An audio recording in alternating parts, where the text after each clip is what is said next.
Hari di mana kakak perempuan pertama saya memalsukan kematiannya. Itu adalah hari di mana saya menikahi kakak ipar saya. Dia menjadi bulan putih atas kematian kakak iparnya. Dan saya akan mengatakan bahwa wajah suami saya semakin dingin dari hari ke hari. Rumah suami hampir runtuh, kaki suami lumpuh, anak tiri masih muda. Saya telah mengambil semuanya. Tapi saya tidak ingin melihatnya bertahun-tahun kemudian. Anak tiri saya, yang saya besarkan dengan tangan saya sendiri, menuangkan semangkuk racun ke dalam tubuh saya. Tutup mata, kakak perempuan pertama saya, yang telah kembali dari kematian, berdiri dengan puas di depan tempat tidur saya. Orang bodoh itu telah menempati rumah saya selama bertahun-tahun. Saatnya ibu rumah tangga mengembalikannya. Mari kita kembali ke hari ketika suster pertama memalsukan kematiannya. Saya sendiri yang menutup mulut dan hidungnya. Suami dan istri saling beribadah satu sama lain. Suara Joy terdengar nyaring dan jelas. Mata saya terbelalak. Ada banyak warna merah di depan saya, dan atapnya ditutupi dengan kepala merah besar. Untuk sesaat, saya terdiam. Ada pengumuman panik dari luar. Istri Marquis hanya terdiam. Itulah kata berkabung sejauh yang saya ketahui. Tapi ini seperti keinginan yang membuat saya seperti di neraka. Dalam kehidupan terakhir saya, kakak perempuan saya Luaning lemah setelah melahirkan. Dia memanggil saya ke rumah Marquis. Pegang tanganku dan menangislah. Katanya dia sedang sekarat. Memohon agar saya menikah dengan keluarga Marquis sebagai istri kedua. Marquis mengalami masa-masa sulit sejak saya pergi. Anda membantunya. Aku menundukkan kepala. Ling Jing memiliki jarum yang menyelamatkan saya. Bahkan dia seharusnya menjadi suami saya. Dia meraih tangan saya lagi. Pikirkan ibu Anda. Jika Anda menikah dengan keluarga Jin Marquis, kehidupannya di Lukas akan jauh lebih baik. Aku akan melakukannya. Saya tidak ingin membuat saya hidup dalam kesengsaraan. Dalam pernikahan saya dengan Ling Jing, berita kematiannya datang sebelum waktunya. Hari pernikahan kembali. Tapi ini adalah hari peringatan kematian istrinya. Ling Jing mungkin menyalahkan saya. Saya telah diperlakukan dengan dingin sejak kami menikah. Segera atau akan datang, Yang Mulia. Penggelapan yang dilakukan Marquis ditemukan, menggeledah dan menyita aset keluarga. Namun, mengingat pelayanan keluarga Lin yang telah berlangsung selama beberapa generasi, masih mempertahankan gelar juara. Rumah besar di ambang kehancuran. Saya membesarkan anak laki-laki yang ditinggalkan oleh Luaning. Dia bahkan bersusah payah menyembuhkan kaki Ling Jing. Tapi saya tidak ingin melihatnya bertahun-tahun kemudian. Berita kematian Ling Jing dalam pertempuran baru saja tiba. Anak tiri yang dibesarkan oleh tangan mereka sendiri. Hanya dengan membabi buta menuangkan semangkuk racun ke dalam diriku. Tutup mata, saya melihat adik perempuan pertama saya kembali dari kematian berdiri di depan tempat tidur saya. Suasana puas diri. Orang bodoh itu telah menempati rumah saya selama bertahun-tahun. Saatnya ibu rumah tangga mengembalikannya. Dia membungkuk dan berbisik di telinga saya. Turunlah ke bawah dan berikan pesan pada Ling Jing. Anak saya dengan Fang Huaichuan telah memanggilnya ayah selama bertahun-tahun. Ini adalah sebuah berkah baginya. Sebelum saya meninggal, saya menarik-narik tongkat saya, menatapnya dengan mata lebar. Postur mata siap terbelah, idiom, gerakan marah. Dunia yang hidup, karena dia akan mati. Lalu saya akan memberikan apa yang dia inginkan. Pada saat itu, Ling Jing melemparkan sutra merah di tangannya dan koin tembaga saya. Dengan panik berlari keluar dari pintu. Seperti di kehidupan sebelumnya, saya memohon kepadanya untuk membawa saya menemui adik perempuan saya yang pertama. Dia mengira saya akan datang kepadanya dengan gaun pengantin. Tabrakan yang disengaja mendorong saya pergi. Jika bukan karena kedamaian dan ketenangan, aku tidak akan pernah menikah denganmu seumur hidupku. Anda masih ingin dia meninggal dengan tenang, bukan? Dan ayah dan ibu Dietrichson menghentikan saya. Saya terpaksa tinggal di aula pernikahan. Tutu sendiri dituntun oleh pelayan ke kamar Ling Jing. Setelah pasangan tersebut memberikan penghormatan mereka, seharusnya suami dan istri berkerumun. Luk Yuanning memperingatkan saya bahkan dalam kematian. Jangan pernah berpikir tentang pikiran Ling Jing tentang dia. Bahkan jika dia yang mengambilnya dari saya. Bertahun-tahun yang lalu, para pemberontak memegang kendali. Dunia tidak adil. Ayah saya bekerja di prefektur Linzhou di sebelahnya. Kami bertemu dengan para bandit dalam perjalanan. Saya merasa takut di dalam kereta. Dilemparkan oleh ayahnya. Saya beruntung bisa lolos dari para perampok. Berhenti! Polisi berlumuran darah. Naiklah ke keretaku. Aku akan memakai jubahku. Dia mengenalinya sebagai anggota tentara bulu hitam. Saya pikir para pemberontak mengejar kami ke sini. Saya akan menghentikan pendarahan dan membalutnya. Bawa dia ke Linzhou. Kami sedang dicari oleh para pemberontak dalam perjalanan. Aku berbohong tentang kami yang sudah menikah. Begitulah cara dia bisa lolos. Polisi melihat bahwa saya mengenakan jubah sepanjang waktu. Saya tahu bahwa reputasi seorang wanita adalah hal yang paling penting baginya. Ia merasa berhutang pada dirinya sendiri. Luka itu sembuh dan meninggalkan sepotong leontin batu giok dan sepatah kata. Gadis itu ceroboh. Saya tidak akan pernah mengatakan sepatah kata pun tentang hal itu. Melalui tirai, matanya jernih dan cerah. Sebenarnya, saya tahu dia tidak jauh dari sini. Malam hujan di gambar Royal Bandit. Saya meringkuk di dalam gerbong dengan belati di tangan saya. Setelah beberapa kali terdengar suara gesekan dari luar. Malam kembali ke suara hujan. Aku tahu itu dia. Dia mengantar saya ke kota Linzhou dalam diam. Kemudian dia mengirim seseorang dari tentara bulu hitam ke Linzhou untuk mencari saya. Kami menemukan Lukas. Saya mengetahui bahwa dia adalah saudara perempuan pertama dari Marquis Zongyong. Saya mendengar bahwa Marquis itu kaya. Dia segera mengambil liontin giok saya, mengancam saya dengan penyakit ibu saya. Saya telah mengidentifikasikan diri saya dengan Jane Lin. Jadi Luan Ning tahu betul, saya tidak akan pernah menyerah pada Lin Jin, dan dia akan bersikap baik kepada anak-anaknya. Setelah kematiannya, hati Lin Jin selalu ada dalam pikirannya. Kamu dingin seperti es bagiku, menyala, hindari sebisa mungkin. Saya tidak pernah mendapat kesempatan untuk mengatakan yang sebenarnya, dan melihatnya memegang liontin giok itu dari hari ke hari. Lihat tidak ada pribadi. Saya menyadari dengan putus asa, di dalam hatinya, gadis yang menyelamatkannya di balik jubah hari itu. Dia sudah terikat dengan masa lalunya sebagai kakak pertama. Tidak ada celah sama sekali. Tidak ada yang bisa menghalangi. Saya adalah sahabat karib. Semakin lama saya berada di dekatnya, semakin ia memikirkan tentang Luan Ning, semakin dalam perasaannya. Semakin kamu menghindar dariku, dan kemudian ketika kaki saya sembuh, dia hanya bersembunyi di utara, pergi berperang. Polisi sementara telah memenangkan banyak perang. Penghargaan kaisar semakin meningkat. Kehidupan Marquis semakin membaik, dan dia tidak pernah kembali. Hingga datang berita bahwa ia telah terbunuh dalam pertempuran. Pengantin pria melarikan diri. Gauteng tidak ada di sini. Semua orang mengikuti dan bergegas menuju halaman Lu Evening. Permen pernikahan asli yang menyenangkan. Tempat ini senyap seperti reruntuhan. Saya sudah pernah mengalami hal ini. Pada saat ini, saya sudah terbiasa dengan biarkan pelayan memandu saya ke ruang jaksa. Setelah pembantu itu mundur, saya mengeluarkan seragam saya. Saya memilih setelan hitam yang paling sederhana untuk diri saya sendiri. Saya tahu dia tidak akan berada di sini malam ini. Atas desakan Dima, jenazah Luan Ning segera dikumpulkan dan dimasukkan ke dalam bea cukai. Polisi sementara berjaga-jaga hingga tengah malam di depan gerbang. Mereka baru saja dikirim ke ruang samping untuk tidur siang. Saya pikir ini adalah saat ini. Luan Ning dikirim secara diam-diam. Berpakaianlah. Saya pergi keluar jendela, melewati keramaian, menyelinap ke halaman belakang untuk mengirim Luan Ning keluar. Pasti sudah diambil. Ada sebuah kereta yang diparkir di pintu belakang. Kereta ini adalah milik keluarga Fang. Tampaknya, kematian palsu Luan Ning telah direncanakan dengan Fang Huaichuan. Dia adalah putra seorang pedagang kaya di Linzhou. Dia bertunangan dengan Luan Ning setahun yang lalu, dan Luan Ning merusak pernikahan mereka untuk menikah dengan keluarga Marquis. Tapi saya tidak menyangka dia akan mengejar saya sampai ke ibu kota. Keduanya diam-diam saling berhubungan satu sama lain. Sementara Maring Marcheo tidur, saya naik ke dalam gerbong dan menyembunyikan diri. Kami sedang menunggu Luan Ning untuk dikirim ke atas. Sebelum Luan Ning memasuki museum di kehidupan sebelumnya, polisi menelepon saya, berjanji kepadanya bahwa dia akan merawat anak mereka. Matanya terpejam, tidak ada jejak persepsi. Sepertinya dia telah dibius hingga tidak sadarkan diri. Jika itu masalahnya, kemudian dia dan saya akan menjadi pedang saya. Dia adalah ikan yang keluar dari air. Setengah jam kemudian, Luan Ning dikirim masuk. Setelah Junior menempatkannya di dalam kereta, dia keluar dan menurunkan tirai. Saya mendengar suara gerobak di luar. Saya terjatuh dari bawah kursi. Keluarkan sapu tangan yang telah Anda siapkan. Tutupi mulut dan hidungnya tanpa ragu-ragu. Dia dalam keadaan koma. Tidak ada perlawanan. Sampai saat rigor mortis, sensasi mati lemas yang kuat memacu dia dari kelesuannya. Tiba-tiba dia membuka matanya. Setelah melihat saya, ada kilatan ketidakpercayaan di matanya, dan jatuh ke dalam ketakutan yang mendalam. Dia mulai berjuang. Saya melirik ke arah Gordon. Saya takut dengan apa yang mungkin ditemukan si di luar. Untung saja dia tidak memiliki banyak kekuatan, tidak mengeluarkan banyak suara. Junior tidak menyangka hal itu akan terjadi. Saya mengerahkan lebih banyak tenaga ke tangan saya. Beberapa saat kemudian dia akhirnya berhenti meronta. Setelah memastikan bahwa Luan Ning sudah tidak bernapas lagi, aku berhenti. Lihatlah matanya yang bulat. Tiba-tiba saya merasa sedikit takut. Kehidupan masa lalu muncul dalam pikiran. Wajahnya sebelum meninggal. Perlahan-lahan, hal itu menyatu dengan wajah ketakutan dan tak berdaya di depan saya. Saya terengah-engah, mencoba menenangkan pernapasan saya. Setelah menutup mata Luan Ning, saya melompat keluar melalui celah di gerbong yang melaju kencang. Bulan tampak cerah seperti air dalam perjalanan pulang. Jangkrik di sekeliling saya mendekat dengan kecepatannya sendiri. Saat ini adalah pertengahan musim panas. Saya merasa seperti jatuh ke dalam lubang di es, dingin yang menusuk tulang. Saya kembali ke rumah Marquis dalam keadaan putus asa. Saya tidak kembali ke kamar Spirit View. Sebagai gantinya, saya akan berganti pakaian pengantin yang saya sembunyikan sebelumnya. Dalam kehidupan ini saya menyelinap keluar pagi-pagi sekali. Saya pikir mereka masih mencari saya. Berpakaianlah. Saya berpura-pura tersesat. Saya hanya menarik beberapa senar. Katakan padanya bahwa saya tidak sengaja terjatuh dari bebatuan. Saya tidak dapat menemukan jalan keluar. Setelah dibawa kembali ke kamar Ling Jing oleh pelayan. Lihatlah lampunya. Saya sudah melupakan fakta bahwa saya telah membunuh seorang pria sejak Luaning telah membuat tahun pertama. Jadi, bagaimana jika aku berusia 15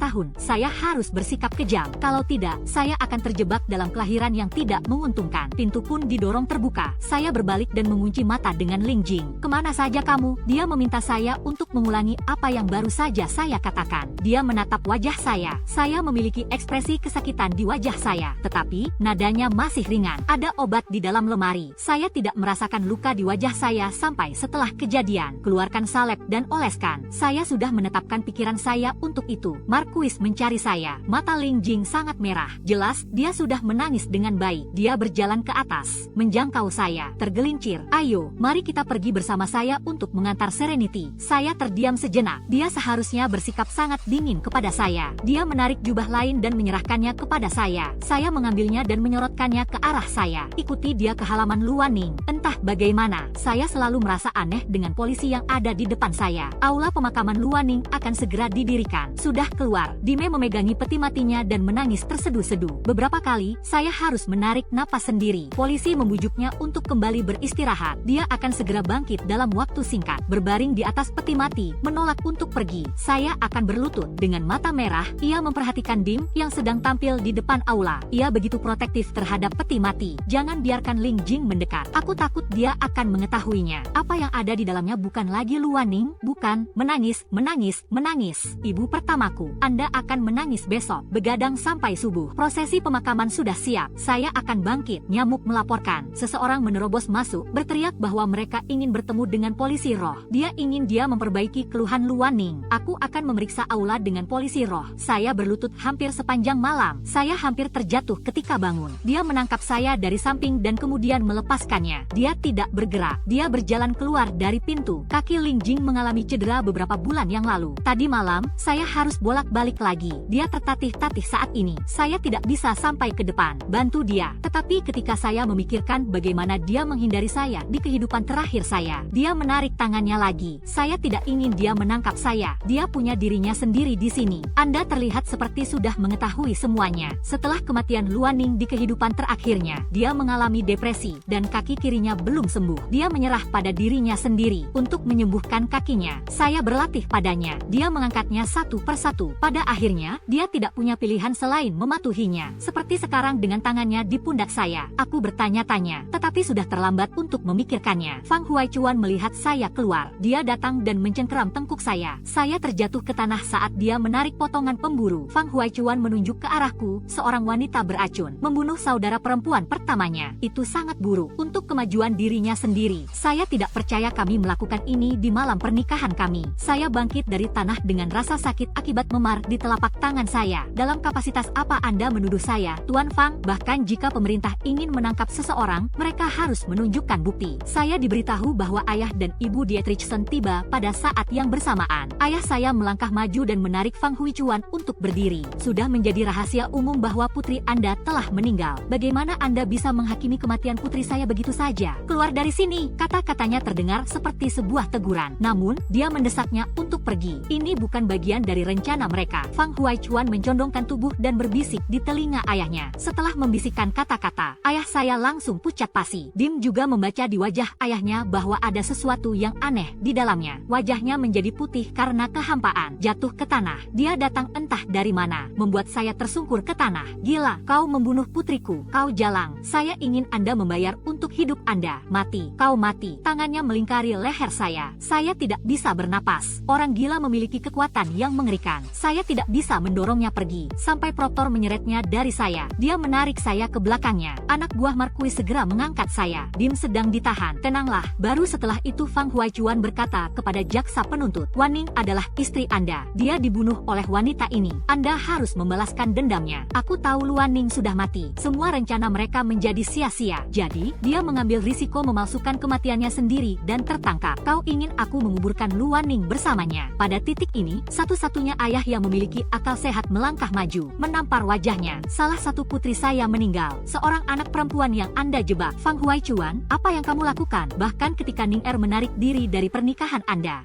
tidak boleh menyimpan dendam. Di awal kata-kata ini, wajah Ling Jing menjadi sangat jelek. Apakah Anda mengatakan bahwa Ning pernah bertunangan dengannya? Di saat putus asa, ayah saya juga telah kehilangan lidahnya. Fang Huaichuan, Anda terus memfitnah saya seperti ini. Apakah Anda memiliki sesuatu yang menentang adik perempuan saya yang pertama? Saya pikir Anda sudah gila. Saya malah menambah api dalam sekejap. Anda seperti menemukan sesuatu yang luar biasa. Jepit rambut di kepala Anda. Sepertinya ini milik kakak perempuan Anda yang pertama. Dan pola pada mindset Anda. Saya ingat itu ada di gaun kakak perempuan saya yang pertama. Dia menyulamnya sendiri. 1 bulan setelah Ling Jing dan Luaning menikah, dia pergi berperang. Tidak berada di rumah untuk waktu yang lama. Luaning dan Fang Huaichuan semakin berani. Fang Huaichuan sudah terbiasa dengan hal itu. Bukan rahasia lagi bahwa mereka berdua sangat rindu rumah. Hadiah, polisi pun mengikutinya. Segera minta bawahannya untuk mencari gaun Luaning. Tak lama kemudian, para pelayan memegang jaket lavender. Ini akan segera tiba. Polisi sangat hijau. Ayah saya memanggil seseorang untuk menghajar Fang Huaichuan. Ling sudah mati, dan Anda akan menghinanya seperti ini. Lu Changle, 1906-1976, politisi dan diplomat RRT. Bagaimana saya membesarkan anak perempuan yang begitu kejam? Dia mulai menudingkan jarinya ke arah saya. Apakah Anda sudah cukup? Rekyo ada di depan saya. Tarik aku keluar. Mempertimbangkan wajah Marquis. Pemakaman Luk Yuening akan berlangsung seperti biasa. Namun Ling Jing beralasan karena cedera kakinya. Aku tidak mengikuti Song Ling. Ayah dan ibu saya yang menangis. Ibu bahkan pingsan karena menangis. Ini adalah ketidakadilan yang nyata. Kepala rumah tangga Marquis. Saya adalah anggota keluarga yang terbaru. Aku akan membuat keributan besar atas pemakaman Luaning. 3 hari kedatangan dan kepergian para tamu di rumah Marquis. Dan saya sudah mengatur semuanya. Dan melalui pemakaman ini, sebuah reputasi dibuat dalam kitab suci. 3 hari kemudian, Marquis akhirnya tenang. Saat ini, Dim telah mengambil anak Luaning, Ling Ling, mengirimnya kembali. Sepertinya mereka sedang terburu-buru. Fang Huaichuan membuat keributan. Itu sudah membuat Lin Jin mencurigai hubungan mereka. Tentu saja, dia akan mencurigai garis keturunan Lin Lin. Setengah bulan yang lalu, Luaning mengirimnya ke keluarga Lu. Dia mengatakan bahwa dia tidak tahan lagi. Ini hanya untuk kebaikan Anda sendiri, bukan? Jika mereka tidak serakah dengan gelar Marquis, saya khawatir bahkan anak ini dan mereka akan membawanya bersama mereka sesuai dengan desainnya. Lin Lin baru berusia beberapa bulan pada saat itu. Dalam pelukan perawat basah, anak kecil menangis sejadi-jadinya. Penjelmaan sebelumnya, agama Buddha. Saya telah merawatnya sejak dia masih seusianya. Saya tidak pernah memiliki anak. Ini sangat sulit. Dari bayi kecil yang mirip Bianbak, Ling Ling telah membesarkan seorang pemuda yang bisa berkendara dan menembak dengan baik. Dia akan menjadi anak yang baik. Saya menjahit pada masa itu. Anda tidak dapat menghindari tertusuk di tangan beberapa kali. Dia akan memegang tanganku, menyala, memiliki cemberut. Bibi Ling Er, tiuplah dan sakitnya akan berhenti. Dia tidak pernah memanggil saya ibu. Ling Ling tidak berbicara. Sebenarnya, ketidaksukaan Ling Ling sudah terlihat sejak lama. Ling Ling pergi berperang. Setelah beberapa kemenangan, setiap kali Ling Ling kembali dari akademi, mereka semua sangat tidak sabar dan membenci saya. Pada waktu itu, saya hanya mengira bahwa ia adalah seorang remaja yang sedang dalam masa pemberontakan. Saya tidak ingin Luaning mengajari saya, dan saya menjadi tidak disukai. Pada akhirnya, dia meracuni saya. Saat itulah dia melihat saya menggeliat kesakitan saat saya meninggal. Kau yang membunuh ibuku. Aku senang aku masih hidup, atau saya tidak akan pernah melihatnya lagi. Digigit ular dalam 1 hari. 10 pikiran takut pada tali sumur. Bahkan jika Luaning sudah mati, dan saya tidak berani membiarkannya bersama saya lagi. Dalam kehidupan terakhir saya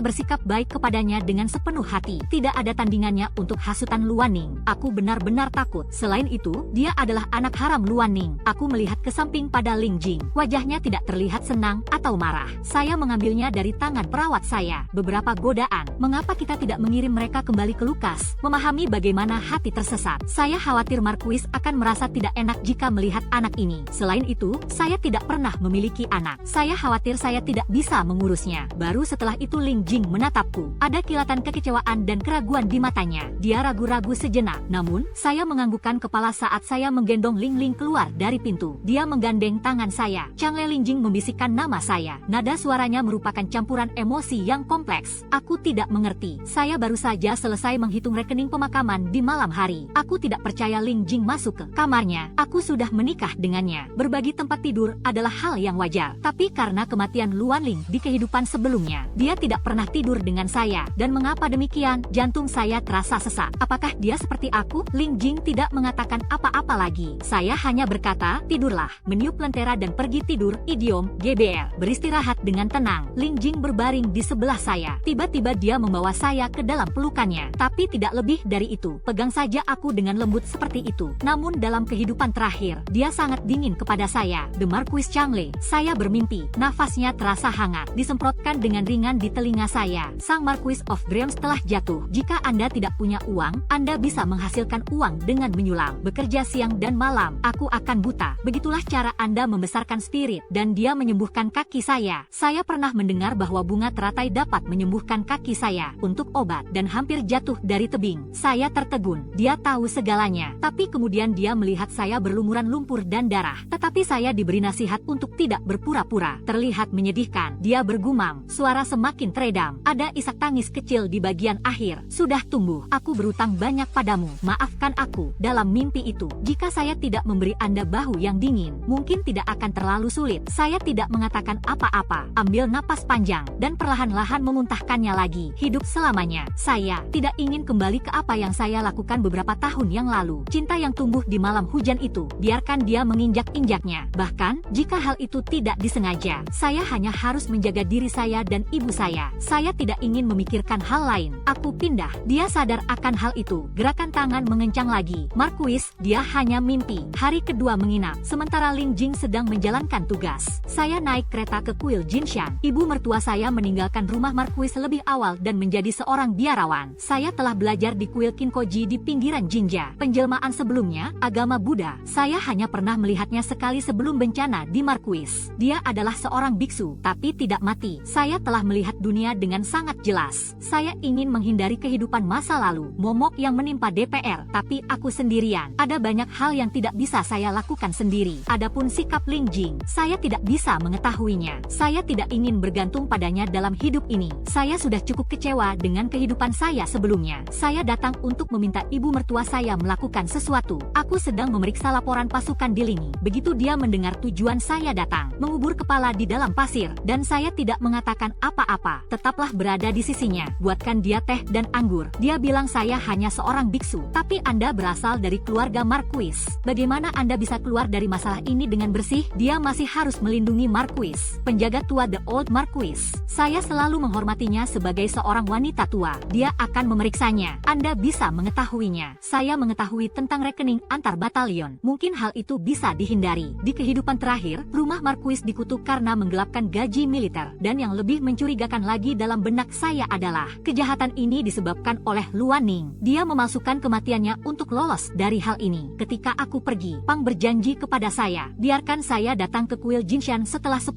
hari. Dalam perjalanan pulang, saya tidak langsung pergi ke rumah Marquis. Saya akan pergi ke Smokey's Alley. Orang-orang yang tinggal di sana adalah orang-orang yang paling rendah di mata dunia. Saya adalah seorang wanita di rumah. Saya tidak tahu itu. Namun dalam kehidupan terakhir saya terpaksa mencari nafkah. Ada beberapa pertemuan dengan mereka juga. Mereka seperti rumput liar di sisi jalan. Memang tidak banyak, tapi ada di seluruh kota. Saya akan meminta mereka untuk mengawasi Fang Huaichuan untuk saya. Jika Luan Ning memasukkan kematiannya, dia benar-benar mati. Fang Huaichuan pasti memiliki dendam terhadap saya. Tidak mungkin dia akan berhenti. Dan orang-orang di Smoky Lane berusaha mencari nafkah. Selama Anda mampu membayarnya, semuanya baik-baik saja. Saya tidak akan pernah kekurangan uang lagi. Semuanya baik-baik saja. Saya pergi ke apotek dan mengambil beberapa obat. Ini adalah resep yang saya minta di kehidupan terakhir saya untuk menyembuhkan kaki polisi roh. Saya menangkapnya berkali-kali saat itu. Sedemikian rupa sehingga saya sudah hafal resepnya. Saya juga harus memperbaiki kakinya. Dalam kehidupan terakhir saya, kesengsaraan saya datang dalam bentuk kekeringan. Hal ini juga karena kaki polisi roh dilumpuhkan oleh Kaisar. Sebelumnya di atas kuda perang yang tidak bisa berlari, membunuh dan dibunuh. Kata Zhongyong untuk Marquis dari Zhongyong. Ini adalah perpecahan dari medan perang beberapa Marquise. Jika polisi roh tidak bisa lagi berperang, Hou Fu sedang mengudara. Bangunan itu akan berguncang. Ketika saya kembali ke Marquis dengan membawa obatnya, Fu Ling datang menyambut saya dengan gembira. Marquis dari Yin yang menyuruh saya untuk membawa Anda ke Taman Krisan. Dia adalah bibi tertua dari Marquis. Kehidupan sebelumnya, dia adalah satu-satunya orang di Marquis yang benar-benar menghormati saya sebagai ibu Marquis. Ini adalah pertama kalinya saya mengunjungi suster pertama di kediaman Marquis. Dia sangat baik kepada saya, dan Anda kesal karena saya tidak punya pembantu. Luaning merasa kehilangan. Tidaklah pantas untuk membesarkan saya sebagai ibumu, tapi polisi memberi saya Taman Krisan. Tapi ini adalah halaman terbesar di rumah ini. Itulah yang biasa digunakannya untuk berlatih. Itu sebabnya Luaning tidak tenang setelah dia memasuki rumah. Sebagai gantinya, mereka tinggal di sebuah kebun plum. Hanya beberapa hari, Taman Bunga Krisan telah penuh sesak. Sudah jelas, Ling Jing ingin menebusnya. Semua artefak yang digunakan di dalamnya memiliki kualitas terbaik. Saya memahami rasa bersalahnya terhadap saya. Anda hanya dapat mengimbangi dengan barang-barang ini karena dia ingin menebusnya dengan saya. Lalu mengapa saya tidak meminta apa yang saya inginkan? Saya memberikan obat yang ada di tangan saya kepada Poria. Katakan padanya untuk membawanya ke Reiji jika sudah siap. Ini bagus untuk kaki Marquis. Faktanya, cedera kaki Ling Jing juga disebabkan oleh Der Waning. 6 bulan yang lalu, ia akan melahirkan 2 bulan lagi, bertepatan dengan tentara perbatasan utara makan sumur. Namun, ia terus menulis surat setiap hari, mendesak Lingi untuk kembali. Dalam kehidupan saya sebelumnya, saya mendengar Poria berkata, faktanya, Ling Wei telah berjanji kepadanya, saya akan kembali saat dia melahirkan. Namun, ia tetap menulis surat demi surat. Hayashi ingin kembali secepat mungkin, beresiko membawa tim pria jauh ke dalam kamp musuh. Namun saya tidak menyadari bahwa musuh telah menyergap. Dia membunuh jalan keluarnya. Namun sebuah anak panah menembus kakinya setelah terluka sejak saat itu, dan dia ingin mencegah Luaning merasa bersalah dan tidak ada lagi keluhan tentang cedera kaki. Tapi dia tidak tahu, Luaning sejak ia memiliki janin yang lumpuh di kakinya. Saya berpikir untuk pergi. Dalam kehidupan saya yang lalu, sebelum saya meninggal, dia banyak berbicara di samping tempat tidur saya. Dia mengatakan bahwa dia membenci penampilan Ling Jing yang lumpuh. Jika saja dia tidak kehilangan kakinya, dia tidak akan melakukan banyak hal di kemudian hari. Tapi kaki Ling Jing terluka karena dia. Kami baru saja menyelesaikan makan malam. Ling Jing terisolasi. Sepertinya dia habis minum. Hal ini tumbuh pada diri saya. Anda telah melalui banyak masalah. Dia punya hal lain yang ingin disampaikan. Tetapi Anda ingin mengatakan sesuatu, tetapi tidak bisa. Ada sedikit godaan dalam raut wajahnya. Saya tahu dia mulai bertanya-tanya apakah saya seperti dia. Lagi pula, dalam kehidupan terakhir saya memohon obat ini. Setelah kekalahan saya di harem, saya akan pergi ke kuil emas hari ini untuk mengunjungi ibu saya. Saya menyelamatkan seorang pria secara kebetulan dalam perjalanan saya menuruni gunung. Ini adalah penguasa gunung bebas. Saya meminta obat ini kepadanya. Dia tidak bisa menemukan kesalahan dengan hal itu. Orang yang berkeliaran adalah penyembuh yang hebat. Hanya saja, saya telah jauh dari dunia ini selama bertahun-tahun. Di kehidupan saya sebelumnya, saya memetik tumbuhan untuknya setiap hari. Saya sudah mengemis selama setengah bulan. Saya mendapatkan resep untuk kaki ini untuk polisi. Saya melihat godaan di wajahnya. Saya menceritakan kepadanya tentang Marquis. Saya ingin tahu apakah saya bisa memohon kepada Anda selama sisa hidup saya. Ibuku lemah. Saya ingin membawanya keluar dari rumah Lukes untuk merawatnya kembali sehat. Saya berhati-hati untuk menunjuk ke halaman kecil. Perhatian saya duduk di atas tanggul kecil, menarik lapisan demi lapisan rasa bersalah darinya. Ling Jing berjanji, tanpa keraguan sedikit pun, Ling Jingzong hidup untuk satu kehidupan. Tentu saja, seperti saya juga ingin mencoba menebus penyesalan dan kelalaian pada tahun itu. Peristiwa masa lalu, dan itu membuatnya semakin curiga. Dia mulai mengurung diri di ruang kerjanya. Orang-orang yang keluar masuk kantor. Dia semakin pemarah. Flynn telah melaporkan kepada saya beberapa kali tentang keadaan penelitian ini. Katakan berapa banyak barang yang dia hancurkan hari ini. Anda ingin saya berbicara dengan Anda? Saya tahu apa yang dia temukan. Kebohongan yang dibungkus dengan kebenaran dari masa lalu. Ini seperti dagingnya. Sedikit demi sedikit, hal itu dilucuti. Semakin dekat kita dengan kebenaran, semakin dia sakit, semakin sakit. Saya telah mengalami semuanya dalam kehidupan saya sebelumnya. Saya tidak akan mencoba membujuknya. Dia hanya pernah menyakiti dirinya sendiri. Saya tahu betapa sakitnya saya. Yang tidak saya duga adalah perubahan hidup ini. Ini akan datang jauh lebih cepat. Malam itu, banyak tentara yang datang ke bagian belakang rumah, menutup pekarangan secara berlapis-lapis.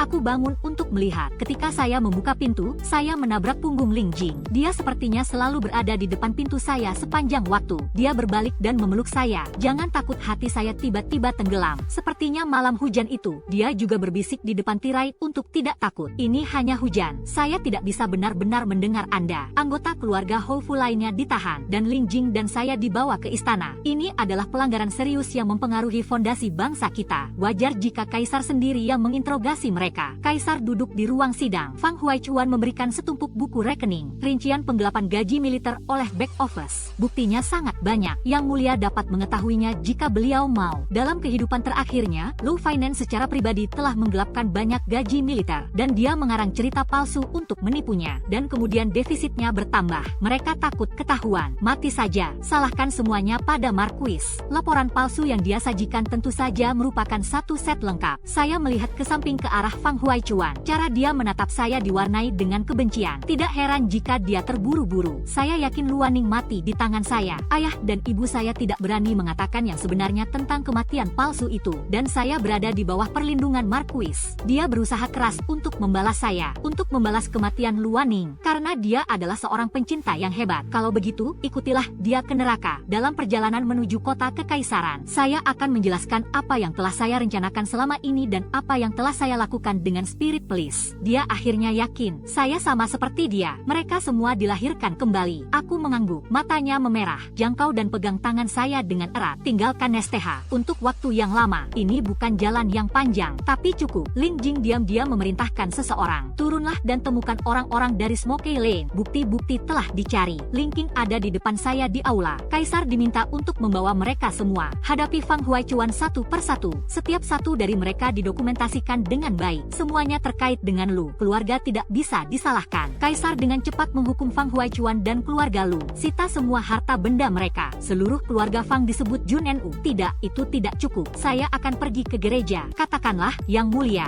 ayah saya memiliki keluhan yang harus diperbaiki. Saya ingin menuduh Fang Huaichuan membunuh adik perempuan saya yang pertama. Mayatnya berada di halaman belakang rumah Fang. Keluarga Huang sangat cepat. Jasad Luaning dicari dari halaman belakang kediaman Fang. Dia masih mengenakan pakaian pengantin. Fang Huaichuan benar-benar gila. Dan mata Ling Jing memerah. Menakutkan sekali. Dia menyeret sekelompok penjaga untuk pergi. Menerkam tubuh Luaning. Seakan-akan janin itu hidup. Menggendongnya dengan hati-hati dalam pelukannya. Polisi roh sangat marah. Aku akan memeluknya. Situasi ini, Fang Huaichuan tahu tidak ada jalan untuk kembali. Dia menghunus pedangnya dari pinggang pelayan seperti orang gila. Datang padaku. Luk Cheung Lok adalah jalangmu. Spirit Police bergerak cepat, memegang pisaunya di satu tangan. Pisau itu tertanam di telapak tangannya. Menyala, darah mengalir langsung dari mulut. Di depan Yang Mulia, Fang Huaichuan yang memegang pisau tewas di tempat. Sebelum dia meninggal, dia memandang Ling Jing dan tertawa seperti orang gila. Ling Jing, idiot, aku bilang Ling Er adalah anak saya. Jika bukan karena upaya Waning untuk mengamankan posisi neneknya. Potongan lain, Ling Jing menebusnya. Luk Cheung Lok adalah jalangmu. Jika kau tidak menyelamatkannya, dan Waning dan saya tidak akan terpisahkan. Dia adalah istri saya. Dia tidak menyelesaikan kalimatnya. Tapi semua orang mengerti. Aku melihat Ling Jing. Kebencian di matanya tidak tersamarkan. Dan ketika dia menatapku, bagian bawah matanya langsung penuh dengan penyesalan yang tidak berkesudahan. Dia jatuh berlutut karena kesakitan. Air mata adalah milik Anda selama ini. Aku akan terkutuk. Chang Le, aku masih sangat dingin padamu. Ia terisak tak terkendali. Kaisar yang duduk di aula juga terlalu malas untuk menonton lelucon ini lagi. Beberapa pekerja sedang berjalan pergi. Setelah saya membungkuk kepada Yang Mulia, bangunlah dan berjalanlah ke arah Ling Jing. Hubungi dia. Pulanglah, Marquis. Ini bukan pengampunan. Sungguh melegakan untuk bebas dari kehidupan ini. Dia tidak menerima saya sebagai istrinya. Hanya ini dan tidak lebih. Pengadilan sedang dalam keadaan kacau. Saya minta maaf telah mengganggu Anda. Yang Mulia telah mengepung ruang belakang, bertekad untuk mengetahui segalanya. Seorang Marquis yang memiliki loyalitas dan keberanian yang lugu hanya akan berguna baginya. Saya tidak memikirkan hal itu. Hidup setia seumur hidup. Hari-hari di bawah pengepungan ini adalah yang termudah yang pernah saya alami. Saya yakin ibu mertua saya mengetahui tentang rekening tentara. Saya pikir itu sudah dikirim ke Kaisar. Yang tersisa hanyalah Yang Mulia memverifikasi. Aku hanya akan menunggu. Kali ini, saya melihat Ling Jing meminum obatnya setiap hari. Pijat kaki kirinya. Saya berharap bisa segera menyembuhkan kakinya. Dan dia sangat baik kepada saya. Hanya saja saya menghindari semua cinta itu. Bukannya saya tidak memahami kekecewaannya sehingga saya menghindarinya. Tapi saya telah melalui banyak hal dalam kehidupan saya sebelumnya. Cukuplah dia bersikap baik kepada saya. Saya tidak akan meminta yang lain. Mungkin saya tidak perlu mengemis. Tapi saya takut kehilangan masa lalu. Sangat sulit rasanya jika harapan Anda pupus berulang kali. Setelah melepaskan semua yang diinginkan, saya mengalami waktu yang mudah. Dalam suasana hati seperti itu, kami telah menunggu pengampunan Yang Mulia. Marquis dari Zean tidak bersalah. Faktanya, Lin Jin telah memeriksa. Bagaimanapun juga, dia adalah manusia yang bereinkarnasi. Wajar jika kita menghindari momok dari kehidupan masa lalu kita. Hanya saja, ada terlalu banyak barak yang harus diperiksa, dan Fang Huaichuan tidak bisa menunggu. Namun kedua bukti tersebut membuktikan bahwa back office tidak bersalah. Kaisar tidak akan lagi curiga terhadap rumah ratu. Namun, hal ini disebabkan oleh rumah ratu. Yang Mulia telah mengutuk Ling Jing karena melalaikan tugas. Kaisar menghukumnya untuk menjadi saksi kuda di barak selama setengah tahun, menggunakan polisi sebagai model bagi orang lain. dalam 6 bulan terakhir, kakinya sudah sembuh. Dan setelah Lufu dihukum, saya telah mengirim Ling Ling ke kuil emas untuk menjaganya. Ketika saya kembali, Ling Jing menarik saya. Bisakah kita memiliki bayi? Saya tidak mengatakan tidak. Anak ini, saya akan menghabiskan sisa hidup saya di bagian belakang rumah. Ketika saya sedang dalam proses persalinan, Ling Jing ada di samping tempat tidur saya. Dia tampaknya lebih kesakitan daripada saya dan menyeka keringat saya. Satu sisi untuk diri Anda sendiri, menyeka air mata saat bidan mengingatkan bangsal persalinan untuk tetap terjaga sepanjang malam. Barang berdarah dan barang curian. Anda keluar dari sini. Tidak, aku akan menjaga Changle. Saya melahirkan seorang anak perempuan. Dia manis sekali. Saya menamainya An. Semoga dia mendapatkan kedamaian dan sukacita selama sisa hidupnya. Bebas dan mudah, ungkapan tanpa beban. Pada usia 21 tahun, polisi kembali ke medan perang. 3